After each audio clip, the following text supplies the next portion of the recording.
Hello everyone, and welcome to this video. The Flying Scotsman here. Now, in this video, I was hoping to film an abandoned mall. That used to be bulk! But then I remembered that I've actually got to really let Boris Johnson and Dominic Cummings' new regime kick in and cause the economy to really tank before I can do that. So, instead, let's have another outing with this computer. Now, just to recap, this is my Hewlett-Packard Elitebook 8470p. This is an Ivy Bridge i5, 2.6 gigahertz. I forget the model number. I think it's a 26 or 20. No, it's not. It's a 3320M, sorry. It's a 26 nothing. That'd be a Sandy Bridge i7, not an Ivy Bridge i5. Whatever the weather, it's 2.6 gigahertz. It has 4 gigs of RAM. It has the Intel graphics. It has a 500 gigabyte hard disk drive. That's the mechanical sort. And it has a 14-inch 1366 by 768 display. Now, if you'll remember, well, actually, I'm not sure if I realised this in the video, but the battery did not hold a charge. It was basically dead. So I have bought a couple of presents for this machine. First off, we've got this rather fetching Scotland flag badge. Second of all, we have a replacement battery. Now, this is used, so, you know, it's probably not going to be as good as a brand new one, but certainly does seem to hold more of a charge. But that said, I am going to need to exercise it. And we also have a couple of upgrades. First thing we have is an SSD. Second thing we have is an extra 4 gigs of memory.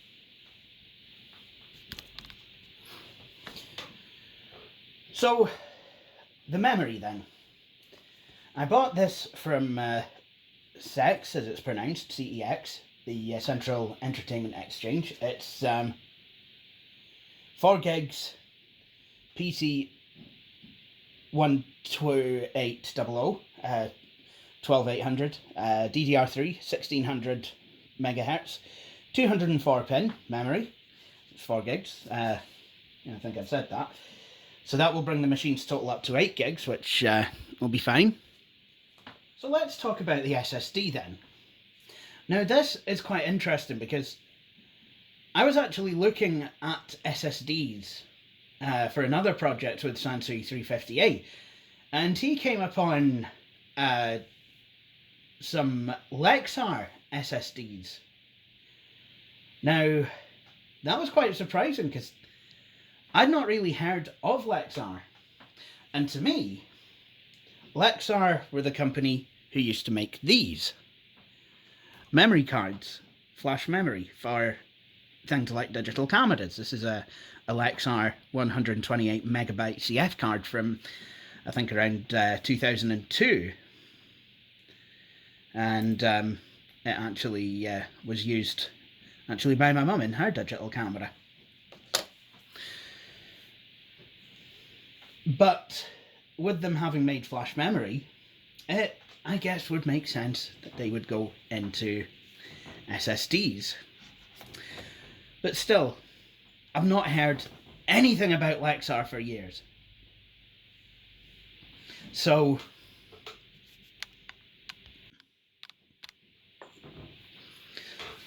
this will be a bit of an experience.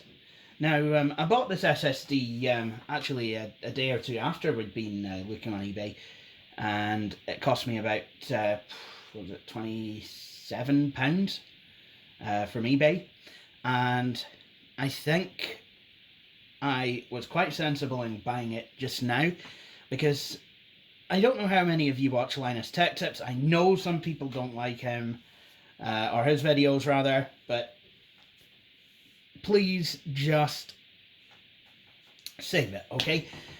But he was talking about computers and the supply chain. And the long and short of it is, I mean, a lot of stuff that we use today, a lot of our consumer durables are actually made in China, or the raw materials are made in China, or components are made in China. China exists somewhere on the supply chain for most items. So that could be a problem in the not too distant future. And in fact, we're already starting to see it. That plus the SSD manufacturers are actually gearing up for the next generation of consoles, the Xbox Series X and the PlayStation 5, which apparently are going to use SSDs. And that does make a lot of sense, actually, that they would do that, because SSDs are nice and quick, and, you know, to be honest, you kind of want that for gaming.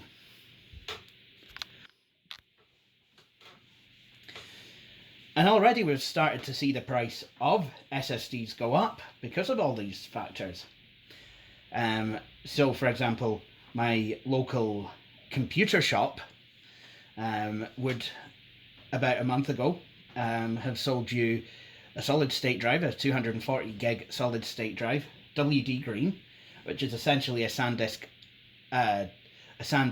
SSD Plus in fancy clothing, for £32.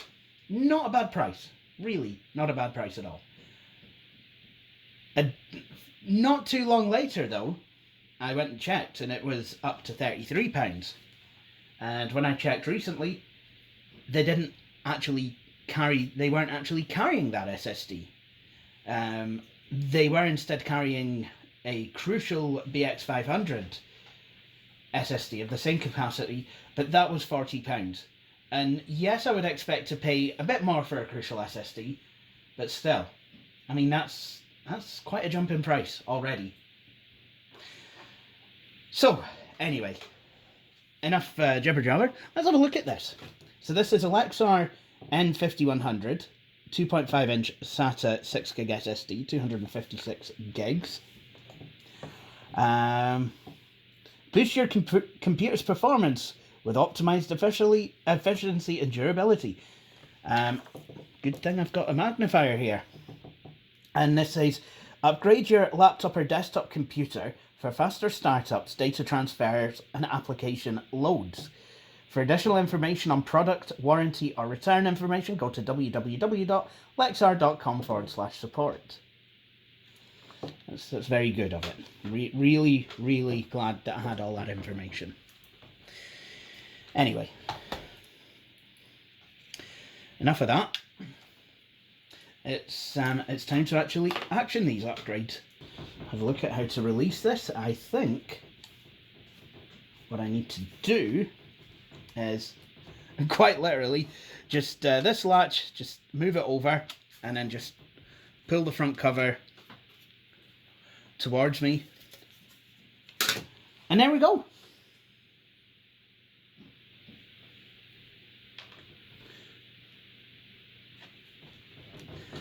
And we can see a few things.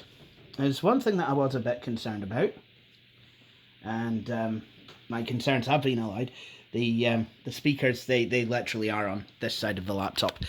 Did think the sound is a wee bit imbalanced, but yeah, that's where the speakers are. Well, how odd is that? Okay, so I think what I'll do is I will install the memory RAM first. So there's 4 gigs in there. I think it's probably 10600, running at 30 and 33 megahertz. But if you install mismatched speeds of memory, then the faster one will clock itself down to the speed of the slower one. So with that all said and done, let's see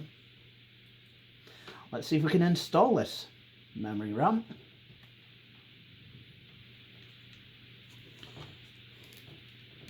This will bring back a lot of memories actually. Do you remember when laptops were upgradable? There we go. And now for the SSD. So we'll need to remove the hard drive.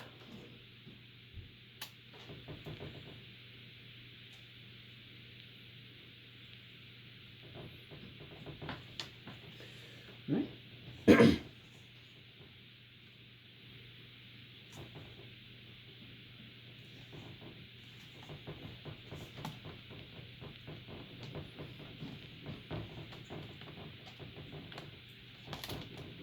There we go.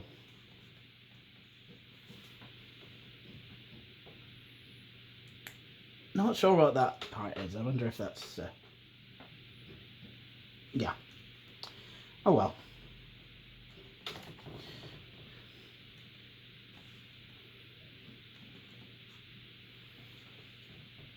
Oh, I think that could actually be a smart card reader. But yeah, that's what that is. So yeah, I think there's a couple of screws that I will need to release here.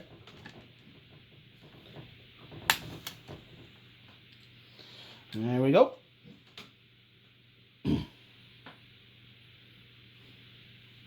Okay, so we have the hard disk drive out. So now it's literally just a case of unscrewing it. So I'll do this off camera. And there we go. Now it's just a case of lifting out the drive. And I'll keep that by, because I'm sure there'll be some other project that I could use a spinning disc for. So now let's be Scotland's answer to Draga 1 and unbox this SSD. And there we are. Ladies and gentlemen, the world's most plasticky SSD in the world ever. But you know what? If it works, that's absolutely fine. Oh yeah, that new SSD smell. So, there it is. It's just an SSD. So really nothing special, but hopefully it works well enough. I'm not sure about the amount of cache or anything like that on this drive. But what I do know is that we're going to install this in place of the old mechanical drive. So that's the SSD installed. So what we want to do is the reverse of what we did before. We just plunk this down, slide it to the connectors, and then we just put just screw the screws back in. Oops.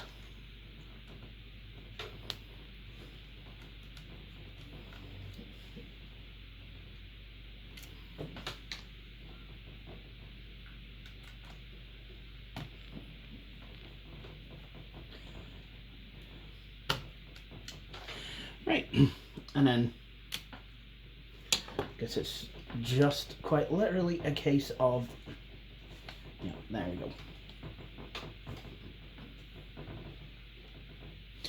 See, now I didn't know that this was just plastic. I did not mean to bend that as far as it went, but hopefully that shouldn't be a problem. Right. And now we just pop the cover back on.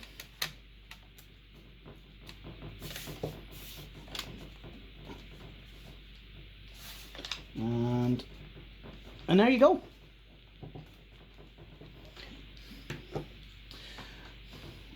And the next thing, I'll just put the battery back in and then just close these tabs. And then that's us done.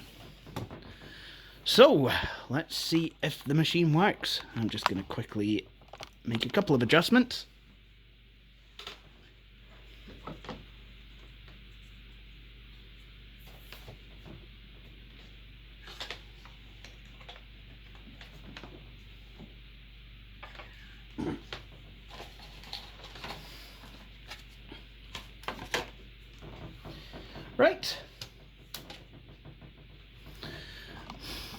there we go. So, let's see if this works. And also got some new case badges.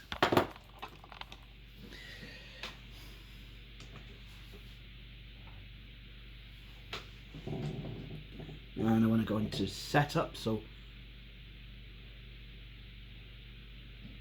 Right. Oh dear.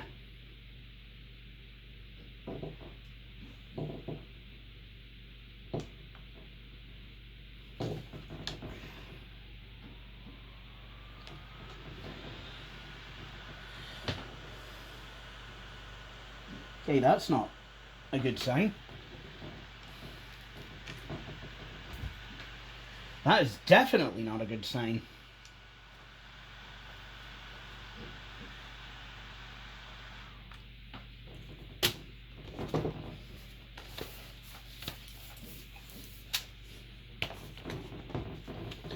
Alright, let's I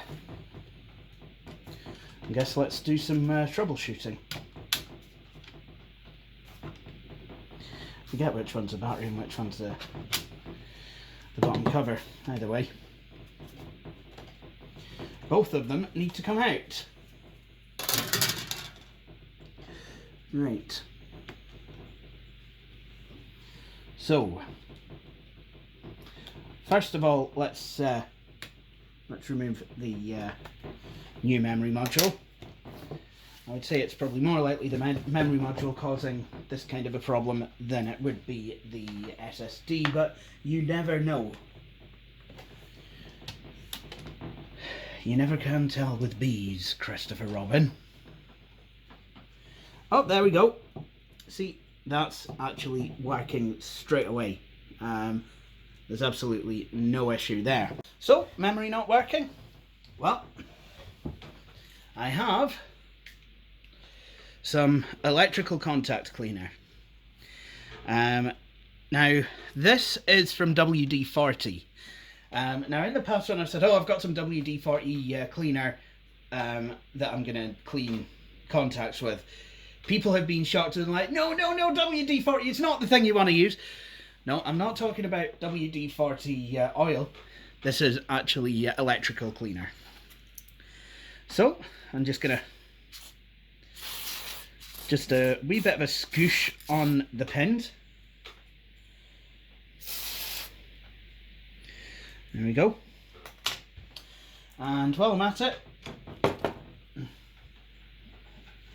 I want a wee bit of a scoosh on the actual contacts themselves.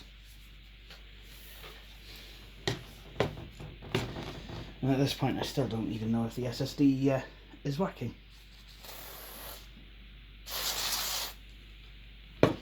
There we go. So, hopefully this will go.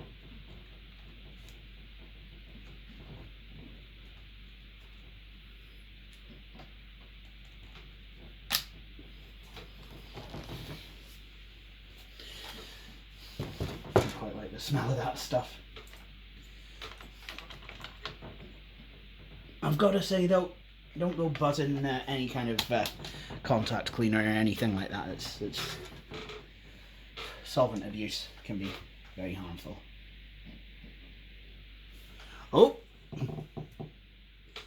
that looks to me like it's working. So let's go into system information. How much memory do we have now? 8,192 megabytes. Absolutely fan-dabby-dozy. Now, what we can do is go and do a memory check.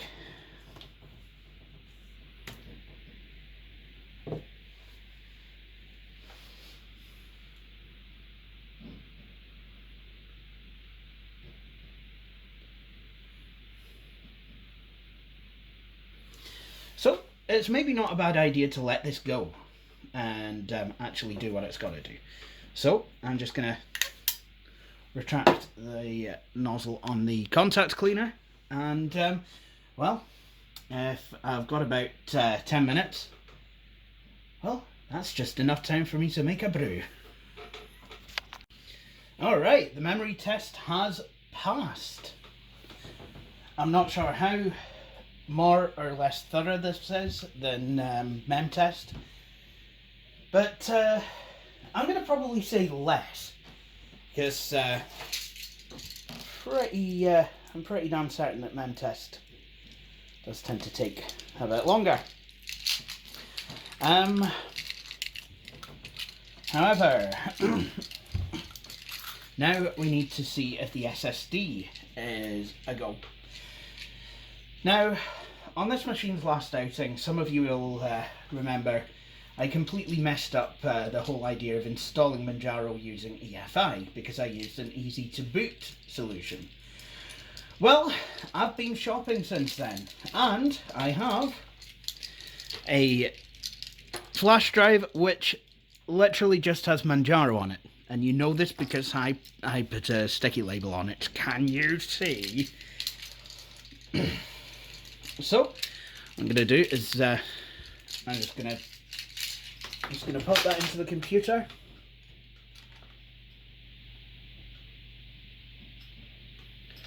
There we go. And let's go back to the main menu. Are you sure? Yep. And let's boot from an EFI file.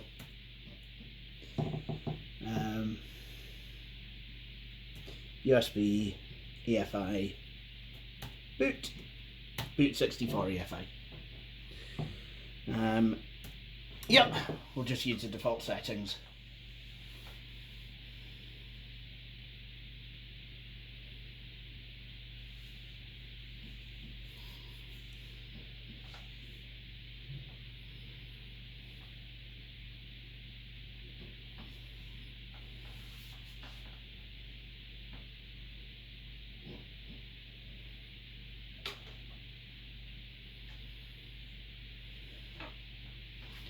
Boom, and we're in. Right. So what we want to do now is we just want to go to the partition manager and see if there's a disk. Yep. 88 Lexar 256GB SSD 238.47 available. Excellent. I would say those upgrades have been successful. So what I will do now is I will just put this machine properly back together.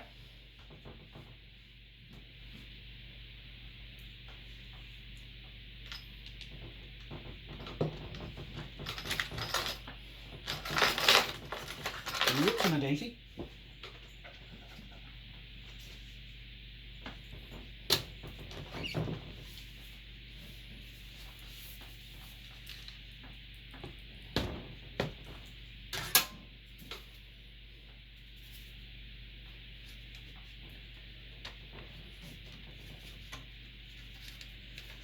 There we go.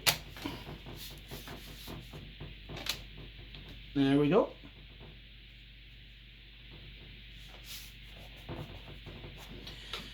And we'll put the battery back in. And then once again, just close the latches. Okay, so the machine is now back together. Hopefully it still works. I hope it does.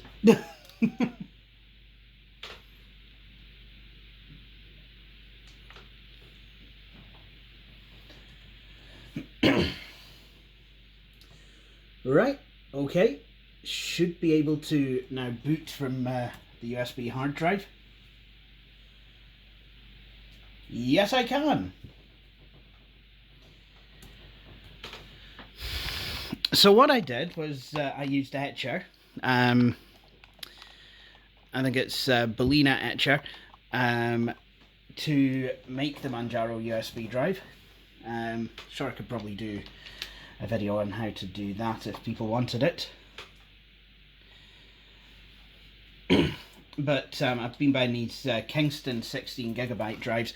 I quite like them actually. They do have a retractable USB connector, but unlike the older sort like this, where it had like a wee slider, these are more like, I guess you would say, kind of like lipstick, because you like push it up at the bottom. You don't twist it like, I guess, like you would lipstick, but not that I would know. Or would I? Ah, that's a mystery. You'll never know.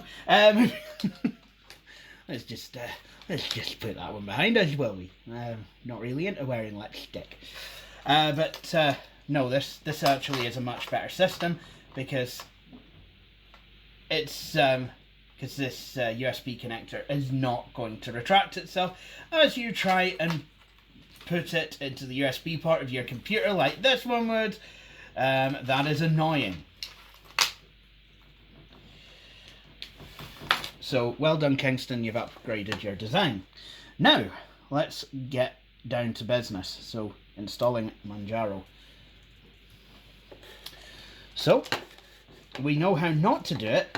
How do we actually do it? Well, I would recommend clicking Install Manjaro. Wait a minute.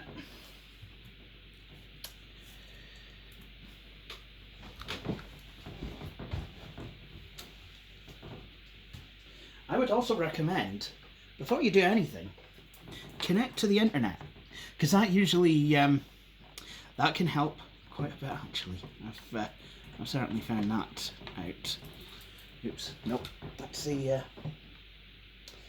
that's not the right connection, but that is.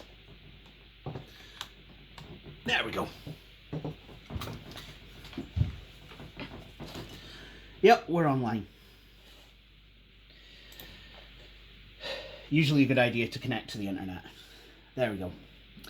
Now, unfortunately, we're still in British English at the moment, so that's how I want to set this up. I booted up with the American locale and keyboard layout because it's fine for installing. So, British English, next.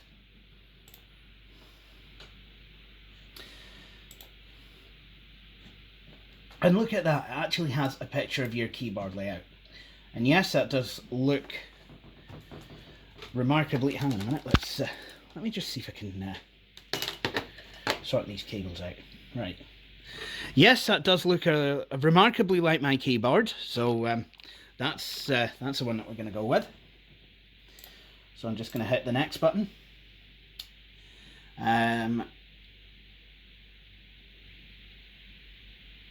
BIOS. Right.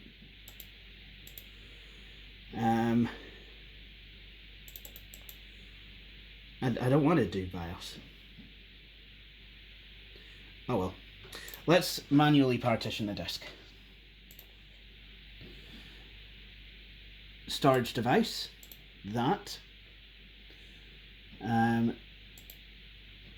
What I want to do is I want to make a new partition table, and we're going to make a GUID partition table, GPT. There we go. Install the bootloader, the master boot record. So, what I want to do now is, first thing, I want to create an EFI partition. So that's what I'm going to do.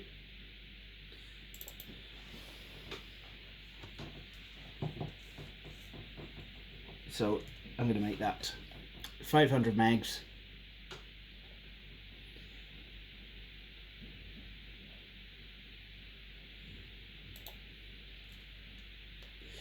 I think if I remember rightly, I've got to make it ESP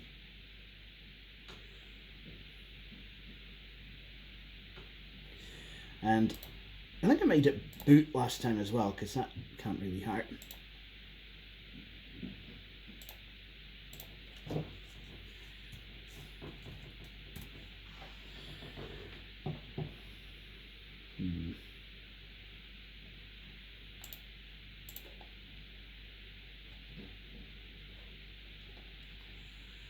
I wonder actually. Let's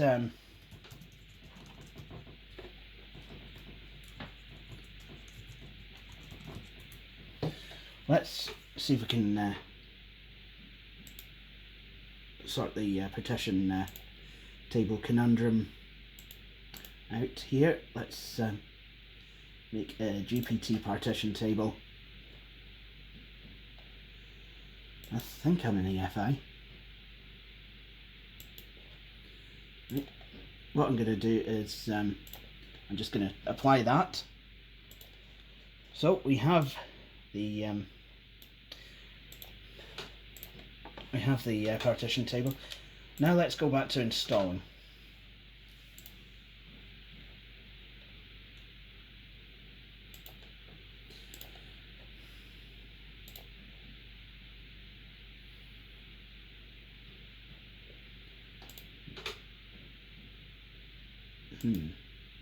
Nope, that's still saying GPT. That's still saying BIOS.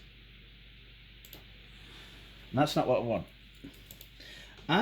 What I'm going to do is I'm going to reboot, and I'm actually going to specify the EFI file myself, because I'm not entirely sure that it has booted to EFI. So let's sort that out. So F9, boot from an EFI file. That's not went well.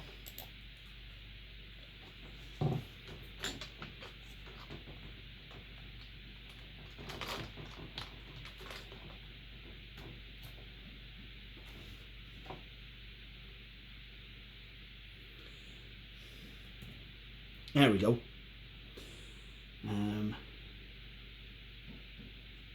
USB, EFI, boot. There we go. Boot Manjaro KDE.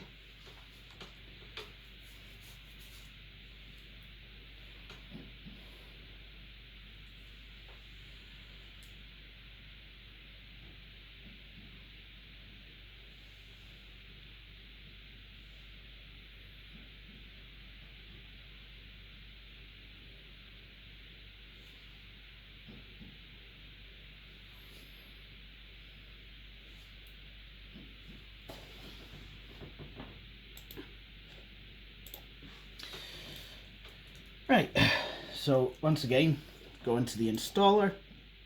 I'm going to select British English, United Kingdom. EFI, there we go. There we go. Right, it had not properly booted to EFI. So, there you have it. I knew that something wasn't quite right there. So, yeah. EFI, select storage device, ATA Lexar 256GB SSD, 238.5 gig free. So what I'm going to do, manual partitioning, and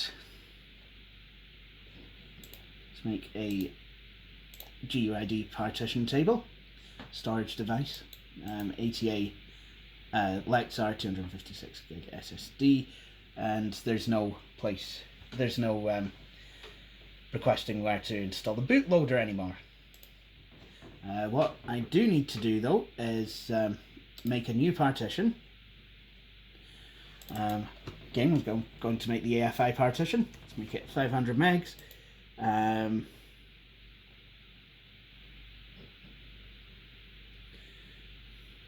what we want to do is we want to make it FAT32. We'll make it boot, and we'll make it Spanish. No, I'm kidding on. ESP. And we'll mount it at /boot/EFI, which is on the menu. If you remember from last time, it was on. I knew that I'd managed to boot into EFI mode because /boot/EFI was on this mount point drop down menu. So I'm going to hit the OK button, and there we go. EFI system. It's done it. It's made it. Right. Free space. So next, I want to make the swap file. So we'll make that 10 gig, 1024.0, and no mount point because we're going to set the file system to Linux swap.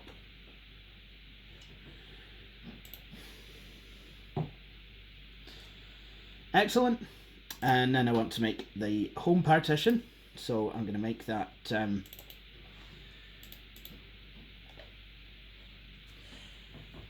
in fact,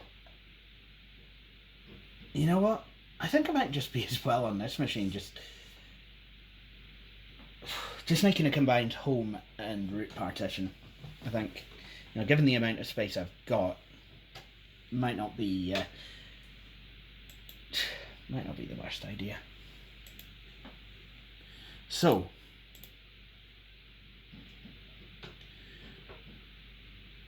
unless I make like an 80 gig home partition, root partition, and then I make the rest home, I mean that could be a way to go. I'll do that.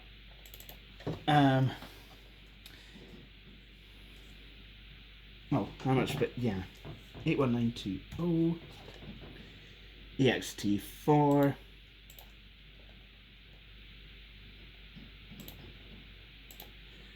There we go.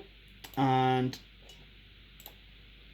next one I'm going to make as the /home partition.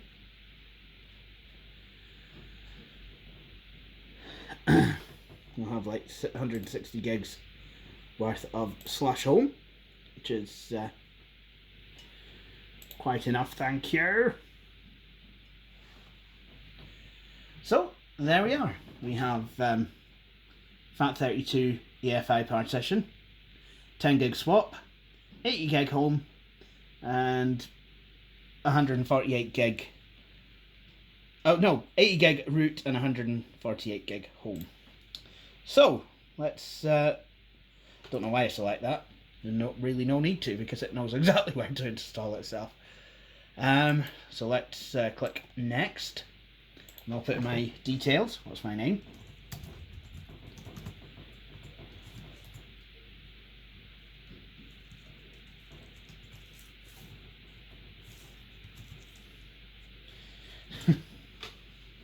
Hey, pick! Now it wants me to choose which office suite I want. Well, Elmo3 I think had a look at FreeOffice, and he, I think, didn't think much to it, so I'm going to select LibreOffice.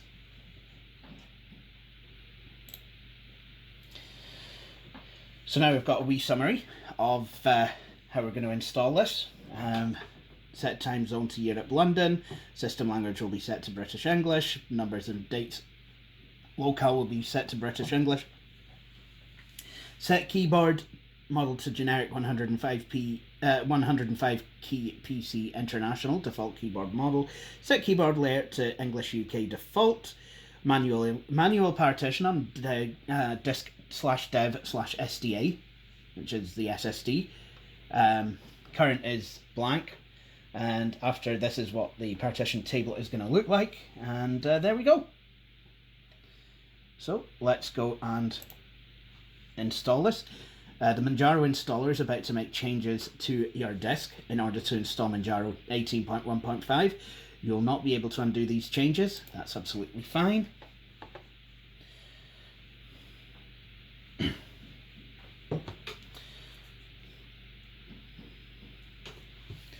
So this should be quite quick to install, given that it's on an SSD.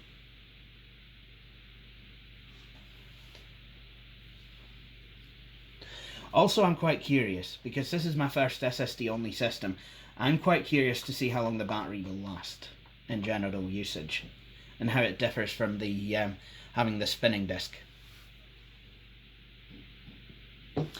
So, while this is installing, I really am going to try and make a brew this time. That memory test was quite quick. Oh, you see now, the kettle's only just started to boil. Actually, that's quite funny, because I recently installed SSDs at Aberdeen Action on Disability, and upon seeing how much quicker one of the machines started up with an SSD as opposed to with the operating system being loaded onto a mechanical drive, my colleague turned around to me and said, "Oh great, now I won't have time to make a cup of tea before the machine started up." How Scottish is that? That's just beautiful. Oh, SSD, what's the problem? Well, don't have enough time to make myself a wee fly cup while it's starting up. It's like I've always said about loading Commodore 64 programs. It's like, well, yeah, it does take a while to load, but that means you've got time to make a cuppy. Anyway, that is done. So what I'm going to do is I am going to we'll restart the machine. Why not? I'm just going to yank out this USB.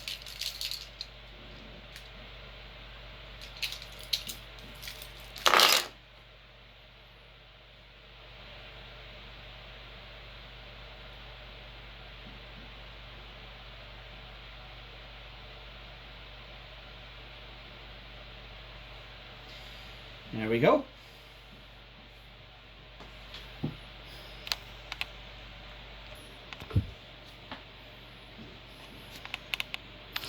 There we go. So it's all started up now. Excellent. So a couple of things I would like to do is I would like to go about changing the mouse pointer. So we'll go down to Appearance, Cursors, and set to 48. There we go. There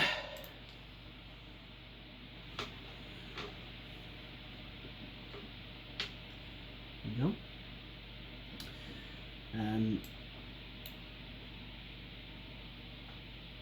What else do I want to do just now?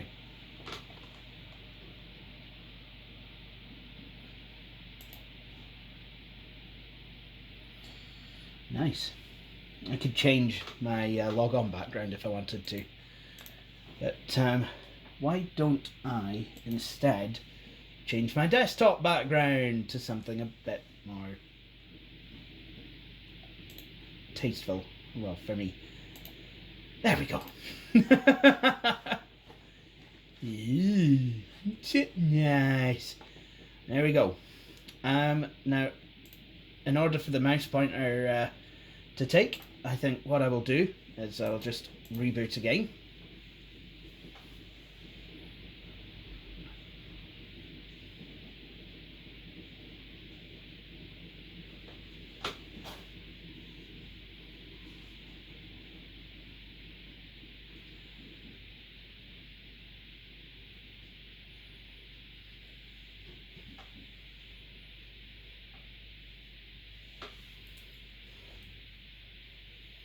So it's not quite as quick as Windows would be, but I mean that could just be, I mean the SSD might not be as good as the ones in my Windows boxes, but it's still not bad.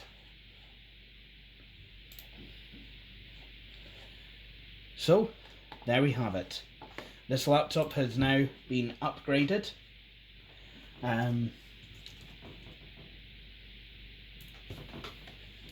So, there you have it, Manjaro Linux, KDE Plasma version 5.17.4. Yep, this probably does need updated. Processors, 4 times Intel Core i5-3320M CPU at 2.6 GHz with 7.6 gigs of RAM.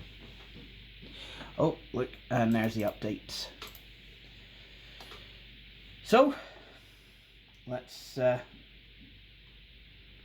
get all these installed, because yeah, that's quite a lot of updates.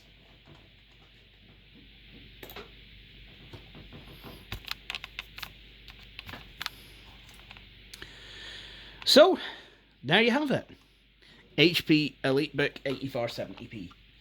Now I have been using this laptop on and off for a wee while. And I've got to say, I really do quite like it.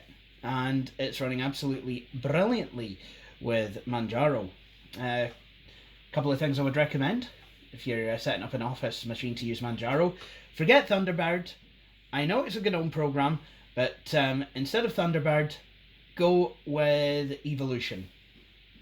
And if you're using Exchange, you can install the Evolution-EWS package, and that will give you actually give you Exchange support.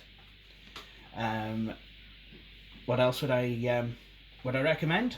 Steam is a thing that exists. You can use Proton, and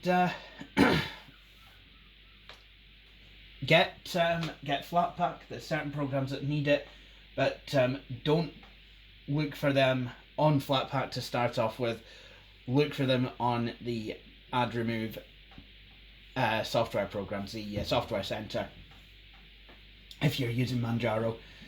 If you're using Flatpak, Discover is a good way to deal with Flatpaks, but just for Flatpaks. I know Kubuntu uses Discover as its default software center thingy, not package manager. But yeah, I'm not overly keen on it if I'm going to be completely honest. But do I like KDE? Hell yeah, I do. I think it's brilliant. I love it. I think it's a fantastic little desktop environment. So, with all that said, I think I will end this video here. So, thank you all for watching, and please join me for my next video. Cheery bye.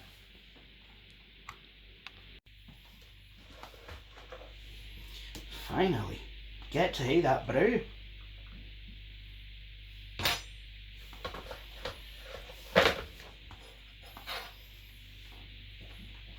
Are you still here?